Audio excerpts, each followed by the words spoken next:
The jungle was alive with noise-buzzing insects, rustling leaves, and something else, something worse. A high-pitched mechanical whine followed by laughter. Alien laughter, deep, echoing, and full of amusement. Dane Carter crashed through the undergrowth, his boots slipping in the thick mud. Blood ran down his left arm. He didn't remember how he got the cut. He barely remembered anything after the light swallowed him. One moment, he was working in a scrapyard outside Houston. The next, he was waking up in a cage on a strange world. Small drones zipped through the air above him, red lights blinking. It hovered, recording. Dane knew what it meant. They were watching him. The hunters. He had seen one already tall, scaled, wearing armor made of bones and metal. Its face was hidden behind a curved mask with glowing blue eyes.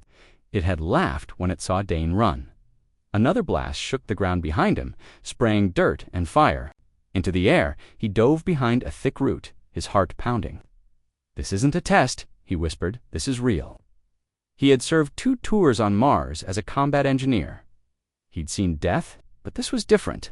Back then, it was war, orders, strategy. Now, he was prey. He tried to remember everything he saw in the few moments after waking up. There were others humans, some crying, some screaming. They were taken through metal doors and never came back. Dane had fought back when they came for him. He broke the wrist of one alien, stole its blade, and ran. Now he was hunted. "Keep moving," he told himself. "Don't stop. Think like a soldier." He spotted a hill in the distance. If he reached higher, ground, maybe he could see a way out. He limped forward, careful to stay low. His muscles ached, his lungs burned. But he didn't stop as he climbed. He heard more laughter. Then, a strange voice in his ear. "Human subject 87 shows improved survival, increased pursuit level." Dane froze. The voice wasn't from inside his head.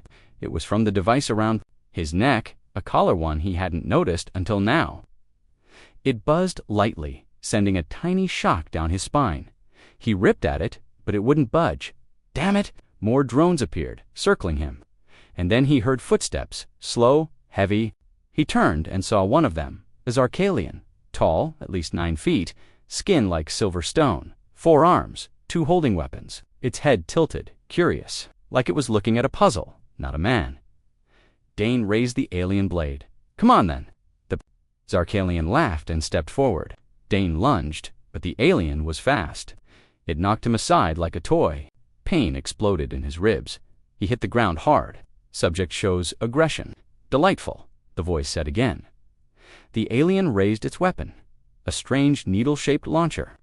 Dane didn't wait. He threw a handful of mud into the alien's face and rolled behind a tree. The weapon fired, missing him by inches. He grabbed a broken branch and ran deeper into the jungle. The alien chased, roaring dot suddenly. The ground gave way beneath him. Dane fell into a pit, landing hard. Bones cracked under him, not his own, but old dry ones, human bones. He looked around in horror. Dozens of skeletons, all shapes and sizes. Some still wore clothes, military uniforms, faded and torn. A dog tag hung from a root nearby. He picked it up. Private Ellie Ross, U.S. Navy. His jaw clenched. These people had been hunted, just like him above. The alien stared down into the pit, annoyed. Dane used the distraction. He snapped the thickest bone he could find, tied it to his stolen blade with a piece of shirt, and made a crude spear. When the alien jumped in, Dane was ready. He drove the spear upward into its chest. The creature screamed and fell. Dane didn't stop. He grabbed its dropped weapon and fired. The alien's head exploded in blue mist. Breathing hard, he looked around. "I need to get off this rock," he muttered. He took the alien's belt and searched it. A small, glowing cube pulsed softly. It looked like a communicator. He pressed it. A hologram appeared showing a star map. A red dot blinked, probably the location of this planet, and in the corner Earth's coordinates. He smiled. "That's my way home." Dane climbed out of the pit, dragging the alien's weapon and gear with him. He moved quickly, smarter now. The jungle didn't scare him. The drones didn't scare him. He had seen what they did to his people. He was going to find a ship, steal it if he had to, and when he reached Earth, he would make sure the whole galaxy knew. This wasn't a game. This wasn't sport. This was war. He looked up at the night sky, a dozen moons glowing above him. "I'm coming back," he said quietly, "and I will return with fire." In the silence of the alien jungle, the hunter lies dead but above, unseen by Dane. A new drone activates. Its lens focuses on him. Somewhere far away, a room full of alien spectators leans forward with interest. The hunt isn't over. It's only begun. Dane moved fast and low through the thick jungle, every sense sharp. The alien's blood still clung to his hands. The weapon he carried, a curved launcher with blinking lights and strange triggers, was unfamiliar, but he figured out the basics. One button fired, one reloaded, one zoomed. That was enough. He didn't know how many hunters were still after him. He didn't care. He wasn't running anymore. He was planning. He stopped at a small ridge and surveyed the terrain below. The jungle gave way to wide plains, then to metal towers rising in the distance an alien facility, probably where the hunters lived and where the ships were kept. His breath caught. If he could reach that place, maybe he could steal a craft. Maybe he could go home, but he would need more than luck. He would need a strategy. He took shelter inside a hollowed-out tree trunk. For a moment, the silence let him breathe. Then he pulled out the small, glowing cube he had taken from the dead. Zarka. It lit up, projecting a map in midair. It was definitely a star map. He recognized Earth's solar system blinking in the corner. His hands trembled. "Some Bacali operation?" he whispered. "This is organized. They have charts, routes." He tapped through the interface, and suddenly, recordings began to play horrific footage of previous hunts. Dozens of humans, screaming, running, dying. Some were old, some were just children. Laughter filled the recordings. Dane's stomach turned. He fought the bile in his throat. They'd been doing this for years. He kept going. More files. Footage of alien councils betting on hunts. Charts of human physiology. Dozens of species watching Earth like it was a zoo. That's when he saw the worst file of all. Species evaluation. Human. He opened it. Intelligence. High. Aggression. Moderate. Threat level. Low. He stared at it for a long time. "Low," he said coldly. "You really think that?" A rustling in the bushes pulled his attention. Another hunter, no just, a small animal, four-legged glowing eyes, it scampered away. He moved again, avoiding drone paths, using cover. He knew they were watching. But he was watching too now. He came across the remains of a human camp burned out, blackened. There were signs someone had resisted here once. Bullet holes, scraps of Earth tech. He found a nameplate in the ashes. Lt. Henry Salazar, U.S. Army. Another one who didn't make it, he whispered, but not forgotten. Then he saw something new, fresh tracks, not Zarkalian, humanoid. Barefoot, he followed them. Soon he found her hidden in a rock alcove, clutching a spear made of bone and metal. A human woman, dirty, bruised, but alive. She raised her weapon. "Stay back, easy." Dane held up his hands. "I'm human. Name's Dane. I escaped the arena." She didn't lower the spear. "How do I know you're not one of them?" "Wearing a skin?" "Because I know this isn't your first kill," he said, nodding at the blood on her spear. "And because I'm looking for a way out." She watched him for a moment longer, then slowly lowered the weapon. "I'm Lena, been here. I don't know how long, months maybe. Thought I was the only one left." "Not anymore," Dane said.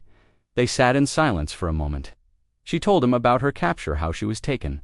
During a hiking trip in the Rockies, how she woke up in a cell and was released into the wild like a toy. She had survived this long by hiding, scavenging, and staying lucky. "No one escapes," she said. "They always catch up." "I plan to break that rule," Dane replied. He showed her the cube and the map. Her eyes widened. "That's a control. Key, I've seen guards use those." "I think I can use it to find a ship," Dane said. "We can get out, go back to Earth, and warn them." "You think Earth would believe this?" She asked. "They will if we bring proof." Together, they moved toward the facility. Dane guided them using the cube, avoiding sensor towers and drone cameras. They rested at night under thick vines, trading stories of the old world. "Earth is still the same?" Lena asked one night. Dane was quiet. "No, and after this, it never will be again." They reached the outer fence 2 days later. It was electric, but the control cube let Dane disable the nearest section.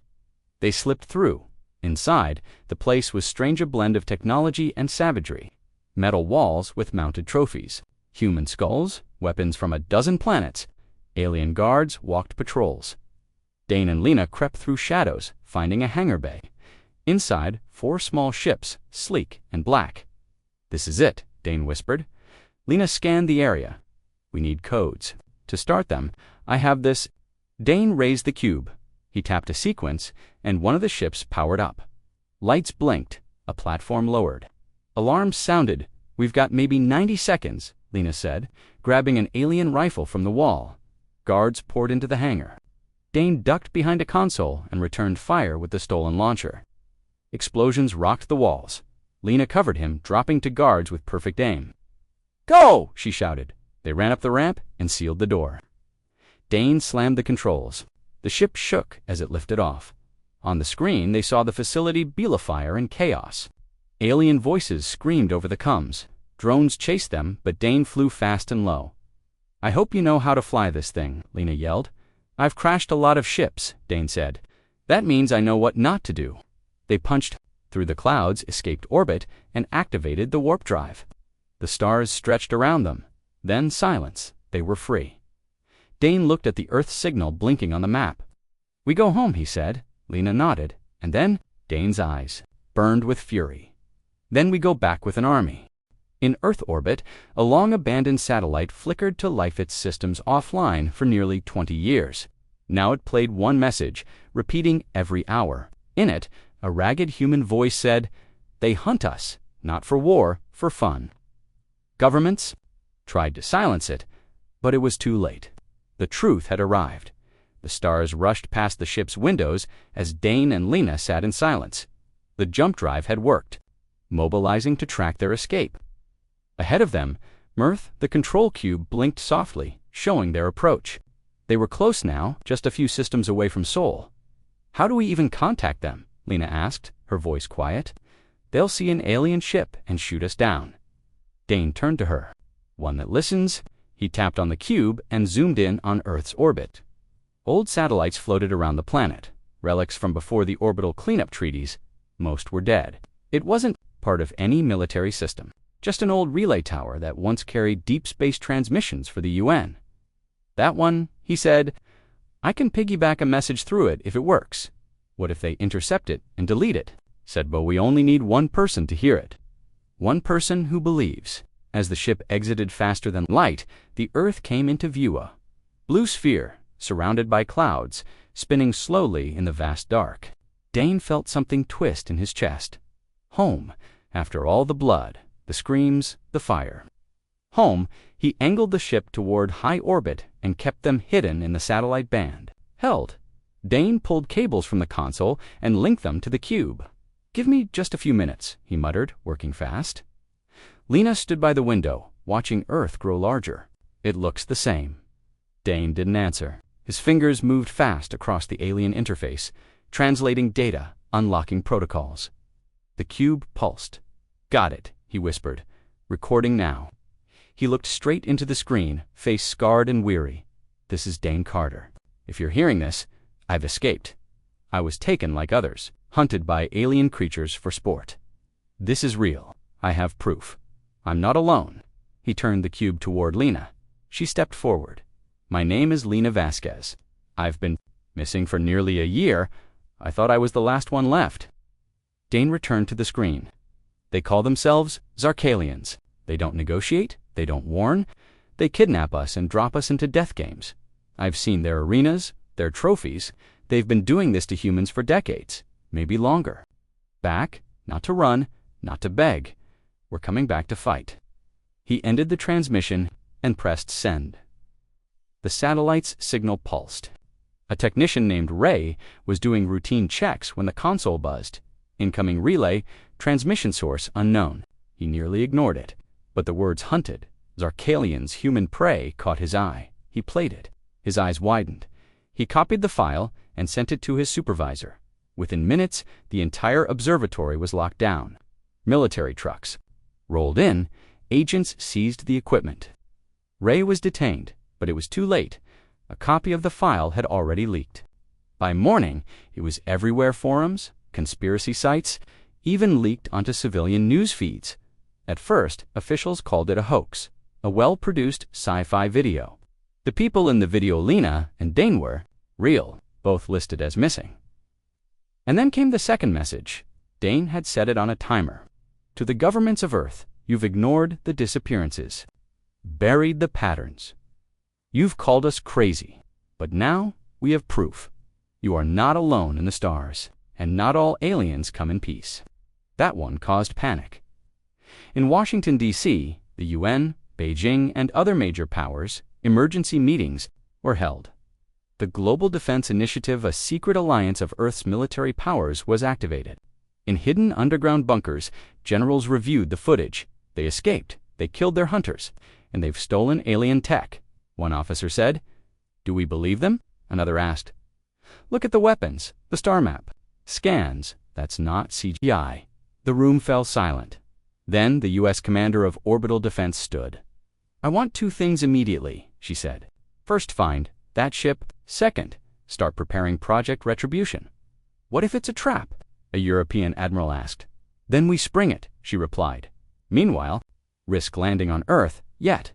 But their message had reached more than just leaders. It reached the people. Families of the missing came forward. News channels began linking their disappearances to unexplained lights and reports of strange energy readings in remote areas. A pattern emerged. Dane watched from the ship's console. They can't deny it now, Lena said. No, Dane said. But they'll try to control it. His prediction was right. Earth's governments tried to suppress further footage, calling it dangerous misinformation. But whistleblowers released full archive alien maps, biological files, and hunting. Footage Dane had saved Earth had never been so awake. Then came the unexpected. On Earth's outer orbital line, a fleet of alien ships arrived, not ZARK alien, different, smaller, older, damaged. A transmission came through, rough, fragmented, but understandable. We are the Varn, once hunted, like you. We heard your message, we offer alliance. Dane stared. At the screen, the hunted have returned. Earth was no longer alone. In deep space, far beyond Earth's reach, the Zarkalian Council watches the human transmission. The High Lord leans forward and growls. Let them come. Let them believe they are strong. We'll make a new game this time. Earth will be the arena. The Earth spun calmly in the void, unaware that far beyond its solar borders, an ancient predator was already planning its revenge. Inside the Zarkalian warship, Grailthex High, Lord Jorvak stood at the center of the dark hall. Around him, flickering holograms showed Earth's viral transmission. The face of Dane Carter repeated again and again. The human survivor had done more than escape. He had exposed them behind the throne. 12 elite Zarkalian hunters watched in silence, their armor clicking softly. High Lord Jorvak's voice boomed across the chamber. This human speaks as if he is a conqueror. He forgets who we are. They've begun to prepare, one hunter said. Their species is primitive, but they learn fast. Let them prepare, Jorvak snarled. They are reacting just as we planned. Let them think they've found one of our hunt arenas. A smaller hologram appeared at a facility hidden inside an asteroid field. Real, but no longer in use. Empty, but it would be ready soon. Activate the arena, scatter remains. Let it look as if their people died screaming. Let it stir their rage. Let them come with fire. He smiled, cold and cruel. Earth itself. Back near Earth, the stolen alien ship floated above the moon. Dane Carter stood in the command bay, staring down at the planet below.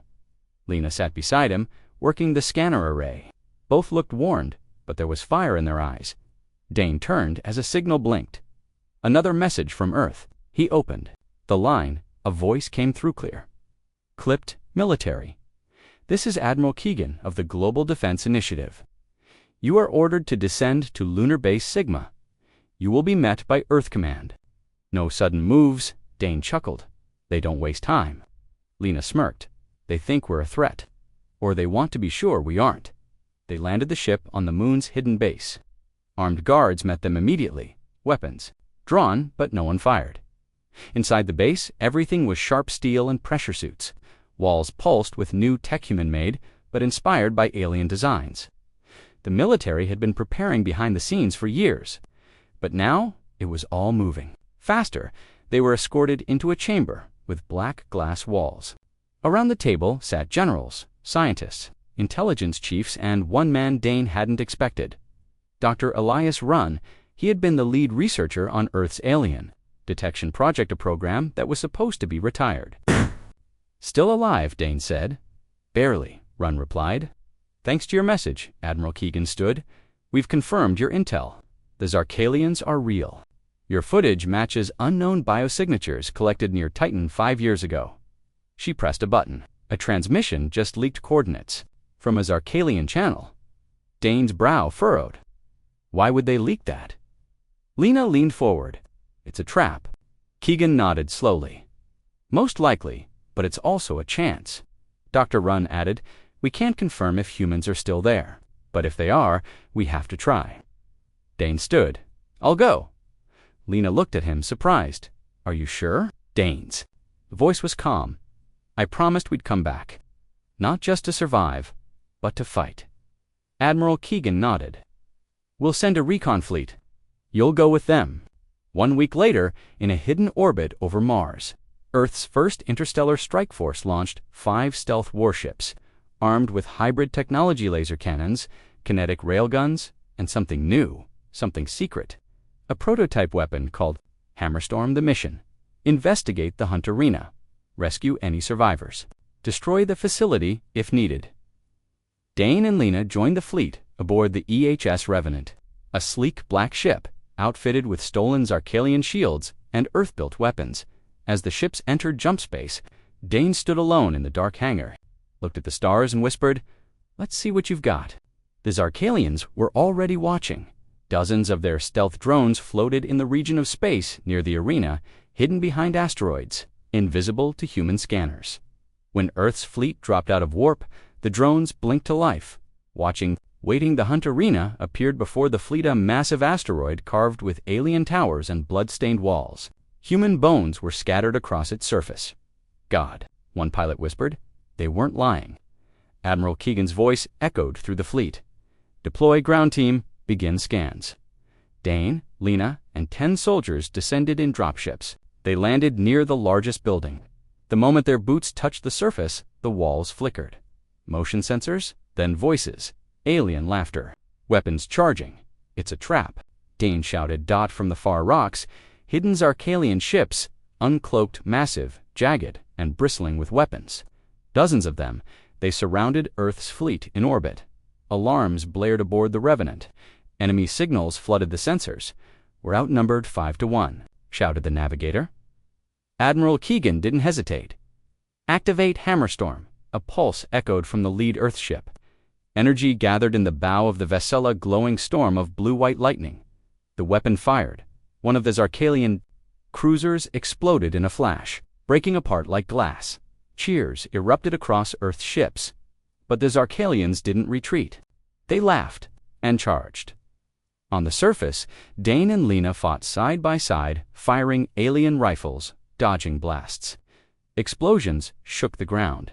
One soldier fell beside them. Another vanished in a red flash. Dane gritted his teeth. "We need to blow the whole place now." He threw a satchel of explosives into the central tower. Lena triggered the fuse. A roar echoed across the asteroid as the structure collapsed, flames bursting into the skies' void. Above, Earth's fleet retreated toward the edge of the system.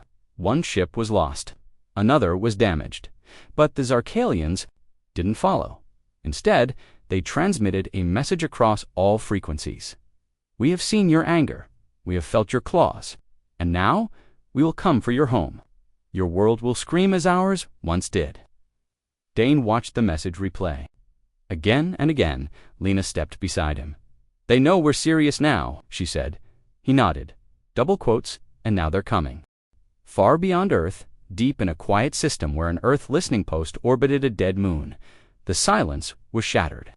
All 5 Earth officers on station stood frozen as hundreds of red dots appeared on their radar. The last transmission sent out was one word: incoming. Then the screen went black. The battle at the asteroid arena had barely cooled before Earth realized the full cost. One ship lost, one crippled, ground teams devastated, And worst of all, they had confirmed what Dane feared the most. The Zarkalians weren't hiding anymore. They were coming. Back on Earth, alarms across the orbital defense grid rang day and night. Governments issued vague public warnings, solar system breach drills. They called them BUT behind the scenes. Panic set in bunkers beneath Washington, London, Beijing, and Islamabad. Earth's leaders gathered. They broadcast that message to every listening race in the galaxy, Admiral Keegan said. They want us to know we're next. They want to scare us, said General Voss from Germany. Shake us, make us weak before the strike. Dr. Runn stepped forward. It's not just about fear. This is theater for them, a performance. Every move they make is a message. Admiral Keegan pulled up a galactic map. A red dot blinked on the far edge of the solar system. Outpost Vega-9. It was a tiny space station orbiting the ice moon Drelta, equipped with sensors, early warning systems, and communication relays. A listening post, silent, small, and vital. Red dot had just gone dark. We've lost contact, Keegan said. They struck at that same moment on the remains of the orbital base above Drelta. Fire and bodies drifted in space. What was once a peaceful observatory had become a graveyard. Zarkalian warships hovered nearby, scanning wreckage for survivors. They weren't looking for prisoners. They were sending a message. On the deck of the command vessel Vorex Fang, a new Zarkalian commander stood Commander Sorak, a cruel tactician known among his kind for perfect hunts. He held up a piece of human armor torn from a corpse and sneered. Let this drift, he ordered. Let them find it. Let them know their sky belongs to us now. The Zarkalian fleet turned and vanished into warp space. Hours later, a recon drone from Earth arrived and sent back footage. Dane, watching from the EHS Revenant, stared at the video in silence. The wreckage of Outpost VEGA-9 floated like a tomb in the void. Burned uniforms, shredded hulls, blood frozen in zero gravity. They weren't prepared, Lena said beside him. They never had a chance. No one ever does, Dane said. Quietly, that's how the Zarkalians fight. He clenched his fists. I'm done reacting. Earth wasn't idle. In the Arctic Circle, deep beneath the frost, a long-buried facility known as Black Deep came online. It was home to Earth's most dangerous experiment project, Hammerstorm. Not just a weapon, a system, an entire AI fleet guided by predictive warfare algorithms, powered by fusion engines, and armed with next-gen railguns. The commander of the project, General Hawk, addressed the UN's Emergency Council. We didn't know when it would come. Now we do. Admiral Keegan added, this fleet was built to be Earth's answer to extinction. It's time we launch it. Within 24 hours, Hammerstorm Fleet 1 was activated. 12 fully automated ships, commanded from Earth's surface, ready to move. No crew, just power dot and rage. Meanwhile, in the asteroid belt, Dane and Lena were preparing a different kind of strike. On board the Revenant, they met with Earth's first strike team soldiers from all nations, called Ghost Squadron, small, fast, and lethal. Their goal was not war, it was sabotage. If we want to win this, Dane told them, we hit them where they don't expect. We don't play by their rules. A soldier asked. Dane tapped on the map. They're breeding ships. That's where new hunters are trained. If we take one out, we send a message of our own. Lena added, we don't just hit them, we humiliate them. Let the galaxy see them bleed. Days later, deep in a system controlled by the Zarkalians, one of their hatchships drifted silently. Through space, inside, new warriors trained for the hunt. It was supposed to be safe until the Ghost Squadron arrived, in complete silence. They boarded the ship using stolen access codes from Dane's escape. They planted explosives, disabled life support, and left a final message written across the main hallway in red earth paint. We remember your hunts. Now you will remember ours. When the ship exploded, fragments were flung into nearby systems. For the first time in Zarkalian history, a hatchship had been destroyed, and it was done by humans. The galaxy noticed species that once watched humans as prey now watched them with something new. Fear, respect, curiosity. Some contacted Earth quietly, offering support, intelligence. Weaknesses in the Zarkalian fleet, others warned, you've poked a god with a stick. Be ready when it opens. Its eyes. But Earth didn't flinch. Instead, Hammerstorm Fleet 1 was deployed. Its first mission, retaliation. Commander Sorok, still celebrating the destruction of Vega 9, never saw the attack coming. His warship, Vorax Fang, drifted near a gas giant. Alone, arrogant. When the Hammerstorm fleet dropped out of warp, it didn't send a warning. It didn't hail, it opened fire. 12 Earth AI ships moved in perfect coordination. Railguns tore through Zarkalian shields. Laser lances, melted armor, missiles guided by quantum AI found every weak spot in 5 minutes. The mighty Fang was in pieces, no survivors. The footage was sent back to Earth and leaked across the stars. This time, the message was clear. Earth is not prey. In the shadows of the Zarkalian homeworld, High Lord Jorvac watched the destruction of Sorek's ship with narrowed eyes. The humans had struck back, and they had done it well. But instead of anger, he smiled. "Good," he whispered. "Let them strike, let them kill." Now the game begins for real. Set course for Earth. The hunt is now the war. In a dead star system far from Earth, 3 Zarkalian warships coasted silently. Their engines had been fried. Their crews were gone. No blast marks, no survivors. Just one phrase etched into every scorched control panel in human language. Hunted us in the dark. Now we live there, deep beneath the sands of the Nevada desert, in a facility erased from all maps and records. Earth's answer to Zarkalian domination was being born. The world knew about the Hammerstorm fleet now. It was big, loud, and powerful. But something else was being built in total silence. Something darker, smarter, Project Umbra. It wasn't a fleet, it was a Phantom Armada small, stealth-class ships, operated by elite human crews trained in infiltration, hacking, sabotage, and asymmetrical warfare. Where Hammerstorm brought thunder, Umbra brought silence and death. Dane Carter stood in the center of Umbra Command as final prep began for the launch. Holographic displays buzzed around him, showing target locations deep in Zarkalian space. Beside him, Lena reviewed pilot dossiers. "We're not choosing warriors this time," she said. "We're choosing ghosts." "Good," Dane replied, "because we're not going to fight their war. We're going to haunt it." The Umbra fleet launched from Earth under blackout conditions. No lights, no comms. Each vessel coated in adaptive plating that bent light around its hull. From a distance, they were invisible, even to Zarkalian sensors. Their mission: infiltrate Zarkalian systems, disrupt their supply chains, and spread terror from within. The humans had learned from their enemy and, now, they would strike using the same playbook. Their first target, Zarkal Prime's Relay Hub, hidden in orbit around a red dwarf star and guarded by defense drones and automated patrols. The relay was key to Zarkalian war coordination. Shutting it down wouldn't just be symbolic, it would cripple their communications across sectors.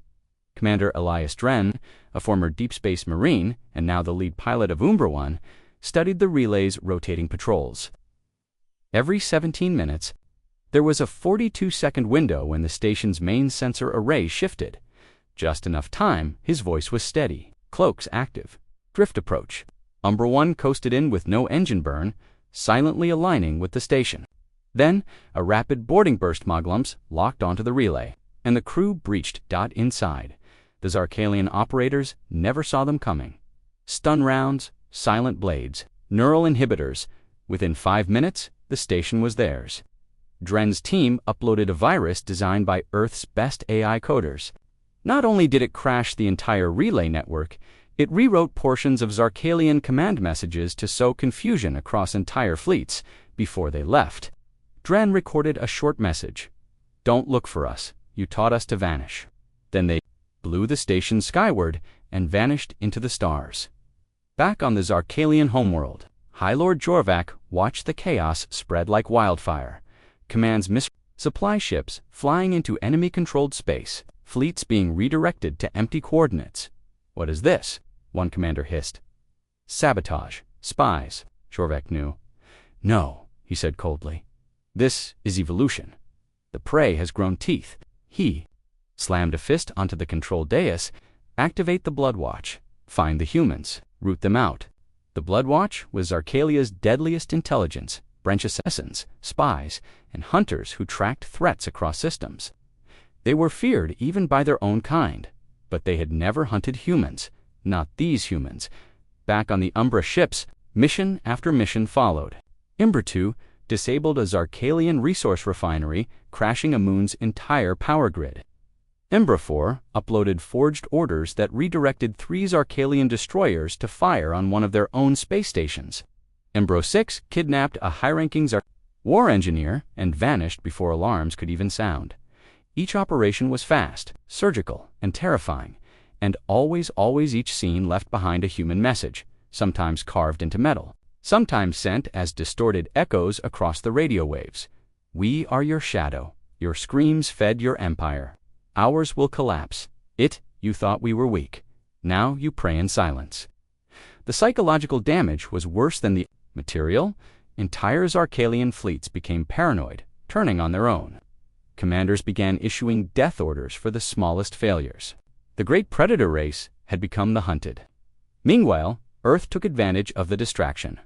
Dr. Wren, operating from a lunar lab, launched Project Harbinger, a network of long-range recon satellites capable of deep space scans and real-time feedback on Zarkalian movements.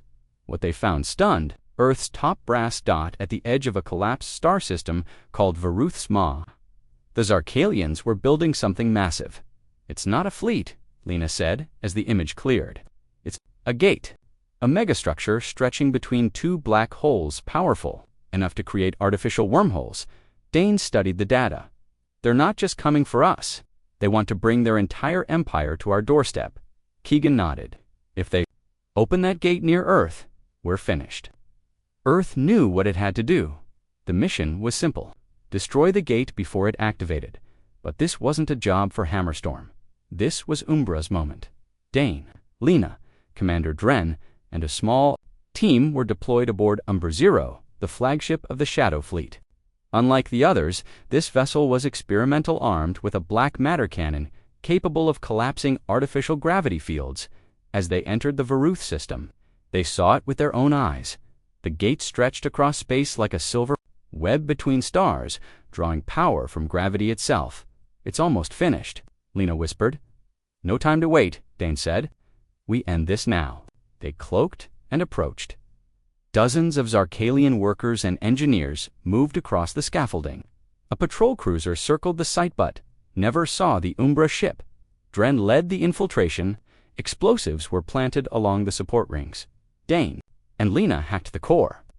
It was already powering up. 5 minutes to activation. We don't have long. Suddenly, the alarm blared. Zarkalian patrols opened fire. Red tracer beams streaked across space. One hit the Umbra ship, damaging its stealth plating. Dren shouted, "Blow it now." No, Dane barked. Wait. We overload the core. Use their own power to tear the gate apart. Lena nodded and rerouted the reactor output into the artificial gravity wells. The structure began to vibrate, energy cracking through its rings. The Zarkalians tried to shut it down. Too late. The wormhole collapsed in on itself, dragging the gate structure into a churning storm of fire and metal. The detonation was so powerful that a shockwave knocked the Umbra ship tumbling through space. They barely escaped as the ship stabilized. Lena looked back. Nothing remained of the Zarkalian gate.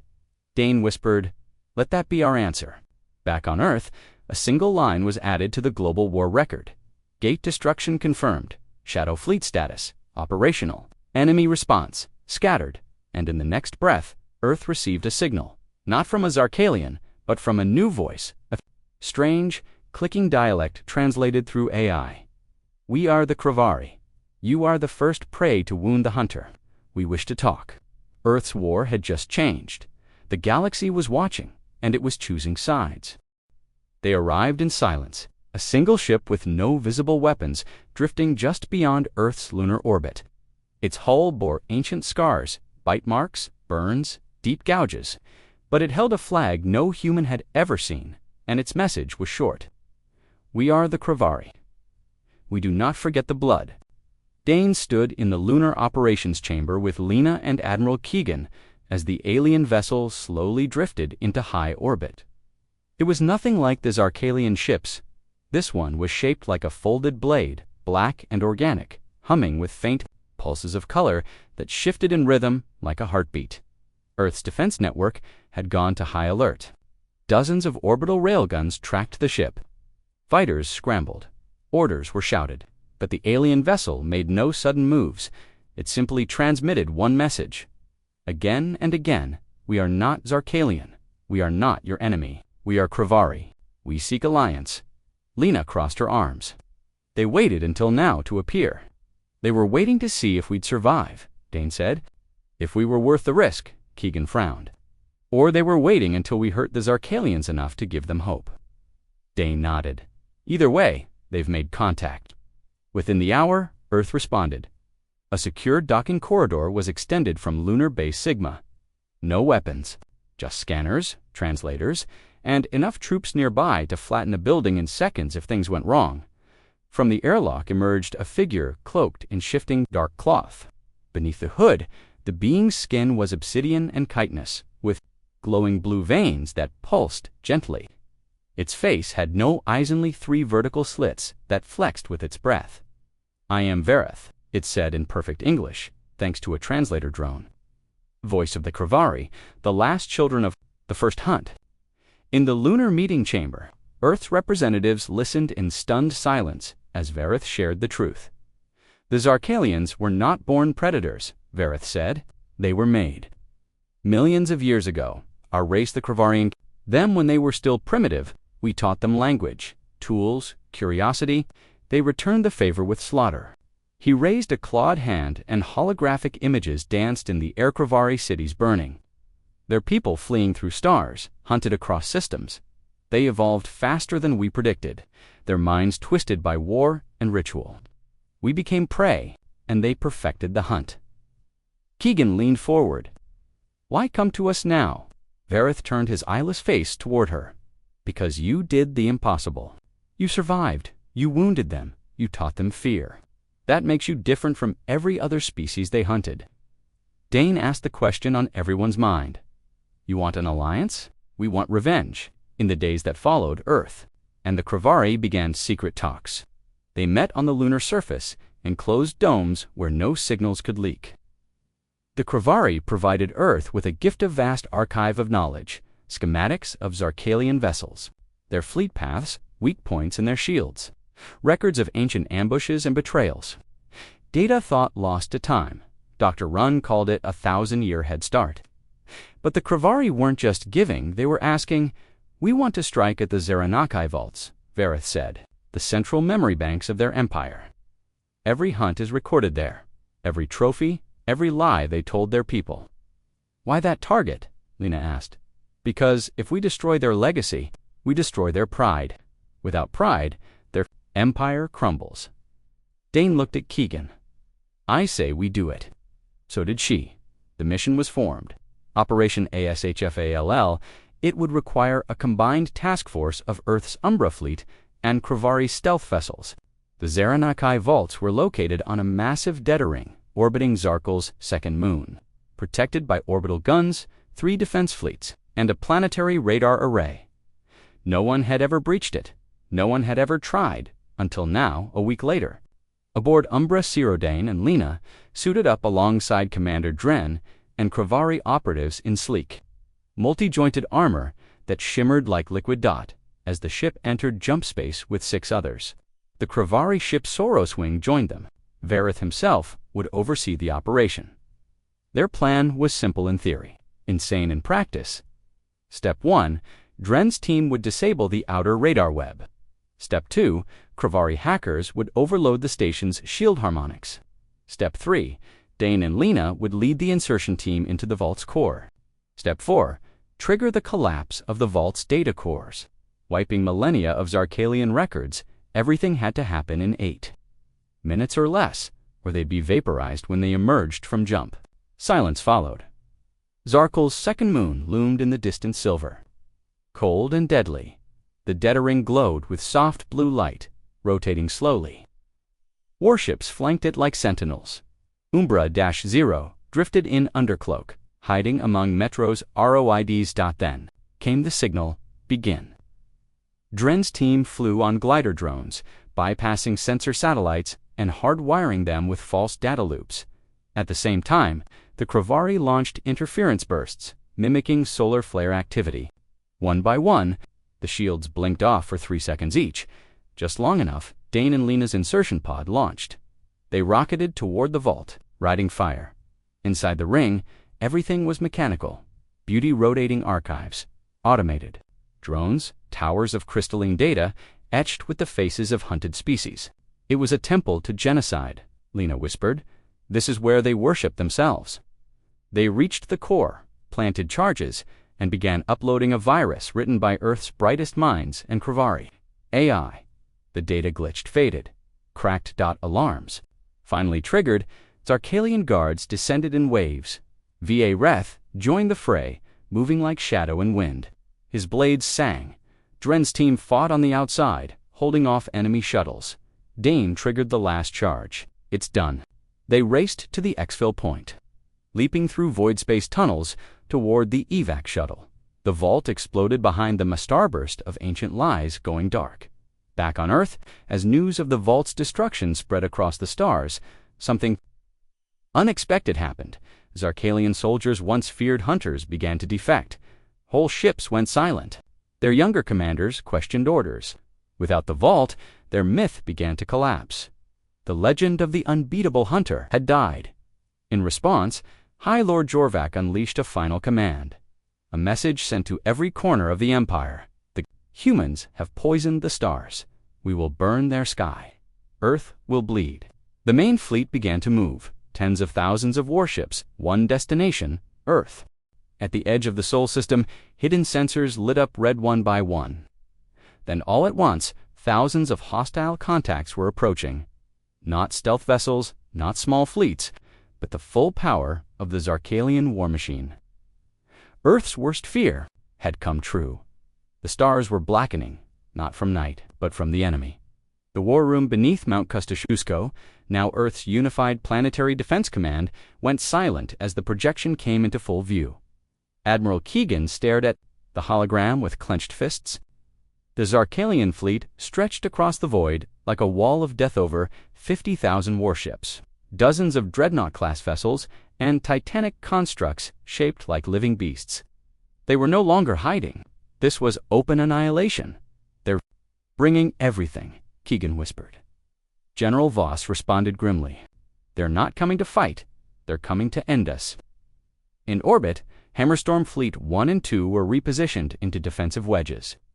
While Earth's planetary shields came online across the globe, massive towers built in silence over decades, powered by geothermal and fusion energy.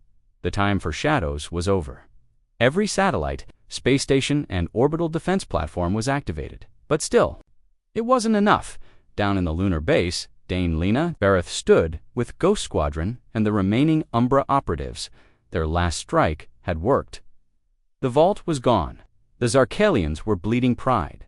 But now, Earth would pay the price. We weakened them, Dane said. But we didn't break them. Vareth's voice was cold. Their fleet is larger than we imagined, but scattered. Aggression makes them overconfident. That is their flaw. They think we'll panic, Lena added. They think we'll beg. Dane shook his head.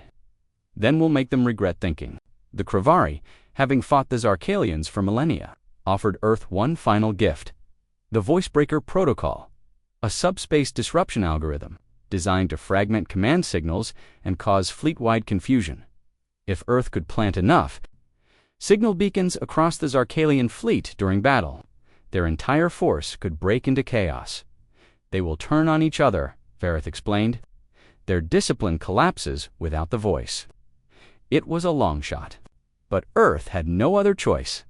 Operation Sci-Fi was launched. The battle began in silence. The first wave of Zarkalian destroyers entered. Sol's outer edge, Earth's mining colony on Pluto, was vaporized in seconds. The Saturn relay network was fried.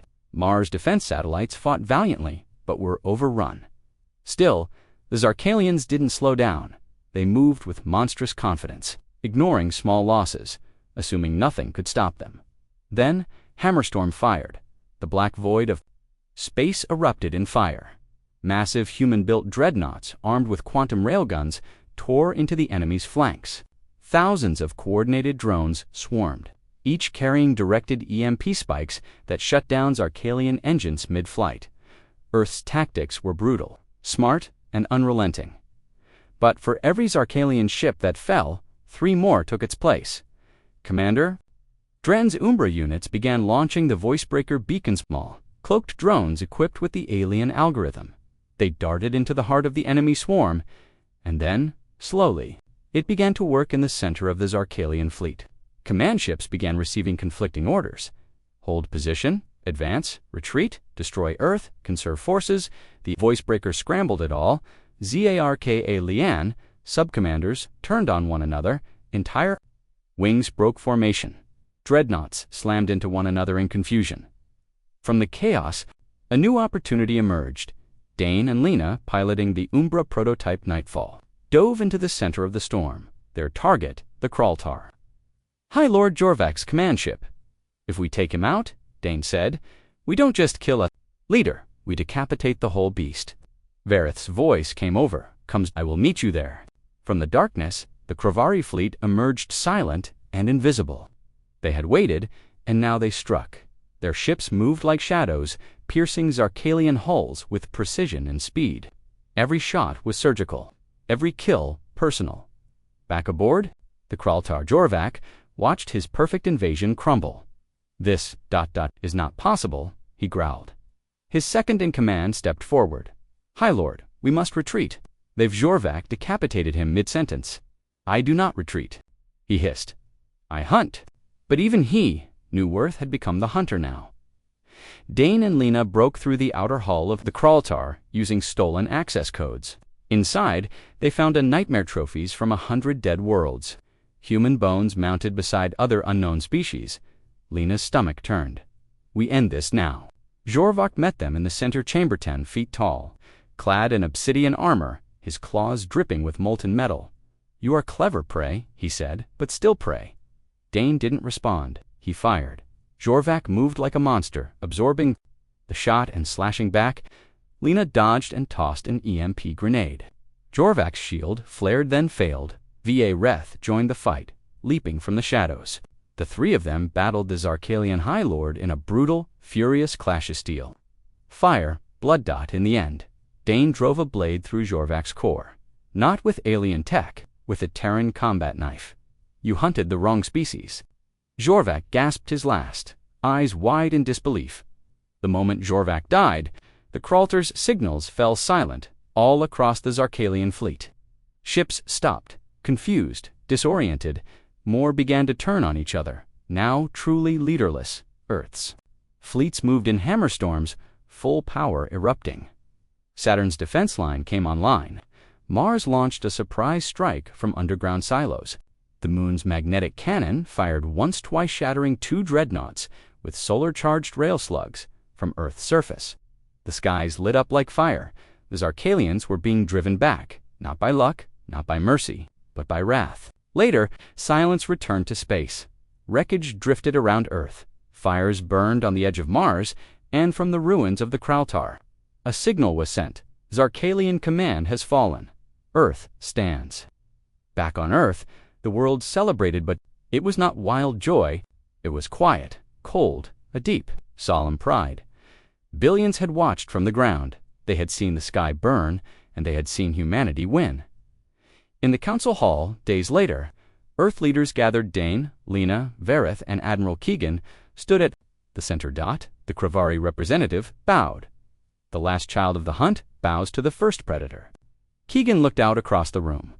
"We were not ready for this war, but we adapted, we endured, and we rose."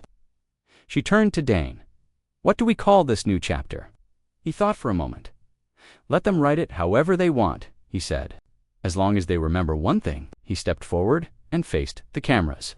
The Zarkalian homeworld, once the heart of a mighty empire, now burns in silence.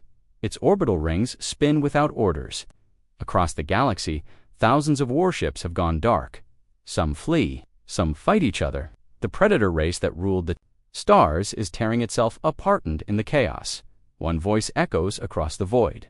Earth still stands. 1 week after the fall of the Kraltar, the galaxy was no longer the same. The Zarkalian Empire, once thought invincible, was collapsing. Of their warships had lost central command.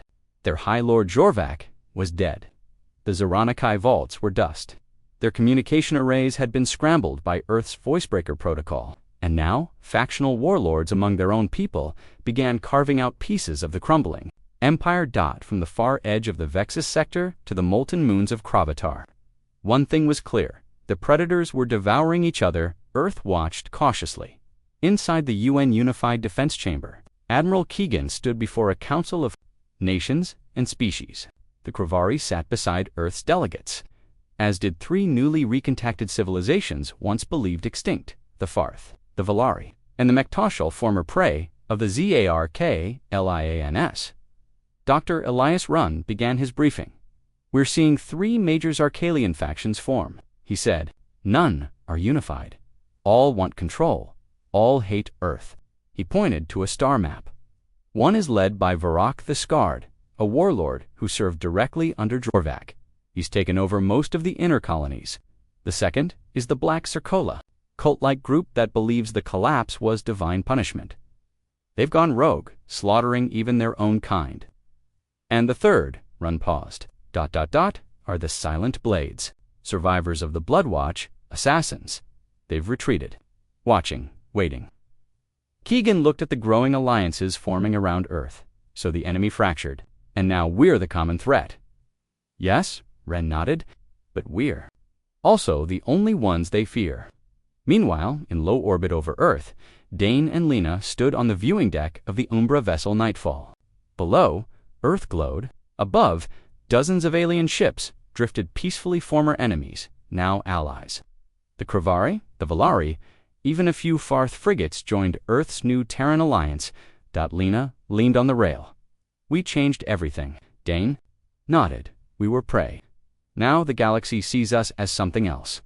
"Leaders?" she asked. He didn't answer. In the distant system of Warthon's reach, Earth's scout drones detected a massive Zarkalian slave colony that had gone quiet. When Terran Marines arrived to investigate, they found something unexpected. The gates of the prison were open. Thousands of alien captives of dozens of species were walking free. But instead of chaos, they had organized themselves. They'd already started building their own defensive structures. And at the center of the colony, scrawled into the walls, was a simple phrase: "We saw your fight. You are not alone." Back on Earth, the message was clear. The galaxy was looking for guidance, and Earth had earned its voice. Admiral Keegan stood before the Galactic Assembly, now formed with the Terran Alliance at its core. She gave the first official speech from humanity to the galaxy. "We are not conquerors. We are not rulers, but we remember the scream of the hunted, and we will not let it echo again. We offer alliance, not dominance, respect, not chains. You may not trust us, we understand. But when your sky burned, we stood." At the same time, new threats began to rise.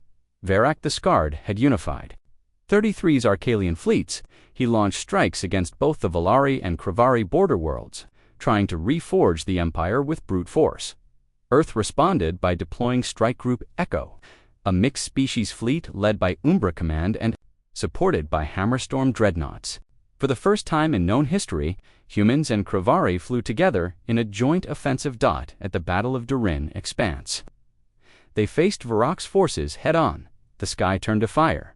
The battle lasted 29 hours in the end. Earth's tactics, combined with Kravari's stealth strikes, forced Varrock to retreat. But the cost was high. 2 Hammerstorm ships lost over 300 Terran and Valari lives. Back on Earth, funerals were held under a sky filled with the banners of 10 different worlds. One by one, alien ambassadors laid wreaths beneath Earth's memorial flame. "We are not prey anymore," Varrock said, "because of you." Meanwhile, hidden in the ashes of the old Zarkalian core worlds, the Silent Blades prepared for their own war. These were not generals, they were ghosts. For years they had hunted humans across the stars. Now they had vanished. Their leader, Karis of the Void, spoke only once, broadcasting a single sentence across a stolen Zarkalian array. "The Predator sleeps, but the Knife watches." Dr. Wren warned the Alliance Council. "The Blades will strike when we least expect. They don't want territory, they want revenge. Admiral Keegan approved the formation of SHIELD protocol and interstellar defense.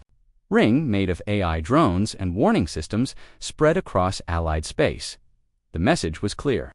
No more surprise attacks, even as war simmered. Peace grew. The Terran alliance expanded rapidly. Old wounds began to heal. Trade routes reopened. Joint training between Earth's military and the Valari Rangers was established. Kravari biotech was integrated into human medicine, curing dozens of rare diseases in weeks. And for the first time, humans traveled freely across parts of the galaxy that once belonged only to their redditors. Lena visited the Kravari city of Ashkana, once a ruin. Now rebuilt, she stood beside Vareth. "We were told we didn't belong here," she said. "You do now," he replied in the quiet of deep space. Dane received a private message from a Mektosh elder. "We watched you fight. We watched you fall. But still you rose. For that, we offer our ancient gift knowledge of the Lost Gates." The Lost Gates were a myth-ancient jump network systems older than any empire, forgotten by all. Except the MEK single quotes, Tosh. If real, they could change everything. Faster travel, safer routes, complete strategic advantage. Dane replied only, "Show us." Back on Earth, in the Unified Council chamber, a vote was held. The motion: should Earth lead the Terran Alliance as the central authority? The vote passed unanimously. No longer just a survivor, no longer a hunted world. Earth was now the voice of resistance, the heart of hope, the center of the galaxy's fight for freedom. And the galaxy watched and listened. But the war wasn't over. The silent blades moved in secret. Zarkalian holdouts launched desperate strikes. Rumors spread of something. Were sentient machines waking in the dark, but Earth stood ready. With new allies, new tech, and new strength born from fire. The final signal came from the farthest edge of known space. A coded message carved into a dead satellite. It simply read, "The blade has been drawn. The last hunt begins." Earth's enemies had scattered. Its allies stood united. But one final threat remains. The war wasn't over. It was about to end. At the edge of the Praxos Rift, a place where stars went to die, a Zarkalian dreadnought drifted lifeless. No distress signal, no survivors, no battle damage, just silence. When Earth's scouts arrived, they found every crew member dead, no wounds, no signs of struggle, just terror frozen on every face. Inside the main control room, written in the crew's own blood, was one word: Karis. Back on Earth, alarms rang across the Terran Alliance. The silent blades had made their move. But this wasn't a strike. This was a declaration. Dr. Runn stood before the Alliance, High Command with data captured from the ruined ship. They've reawakened something ancient, something buried under the Zarkalian homeworld. It's not just assassins anymore. It's a weapon. Lena leaned forward. "What kind of weapon?" Runn's voice dropped. "Not built, grown. Something even the Zarkalians feared." Vareth's eyes narrowed. The death mind was no myth. It was a biological AI part machine, part living code. A self-replicating war construct designed during the Zarkalian conquest to end rebellions before they began. But they had buried it, afraid of what it might become. Now the Silent Blades had released it. Their message was clear. If Jorvak's empire cannot rule, then no one will. Earth had one chance. The Death Mine had been activated beneath the dead crust of Zarkal Prime, the Zarkalian homeworld. They had to strike before it grew. If it reached full power, it could spread like a virus corrupting AI ships, even mines. Operation Black Starfall was launched, the largest multi-species fleet ever formed, assembled in orbit. Around Saturn's moon, tightened hundreds of ships from across the Terran Alliance, including human dreadnoughts, Kravari stealth wings, Valari siege destroyers, and even Mektosh ancient cruisers. Dane, Lena Vareth, and Admiral Keegan stood together in the command chamber aboard the Taz Vindicator. Earth's new flagship, "We're not just fighting for Earth anymore," Keegan said. "We're fighting for what's left of the galaxy." As they jumped into Zarkal Prime system, the planet loomed like a corpse, its crust broken, its core pulsing with unnatural light. Above it floated the Deathmind hive, a twisted mesh of metal and flesh, slowly unfolding in orbit like a spider wrapping its prey. and surrounding it dozens of blade-controlled warships, already infected. The final battle had begun. The first wave was pure chaos. The Deathmind spread signal bursts that corrupted AI on contact. Human ships shut down. Kravari stealth vessels turned rogue.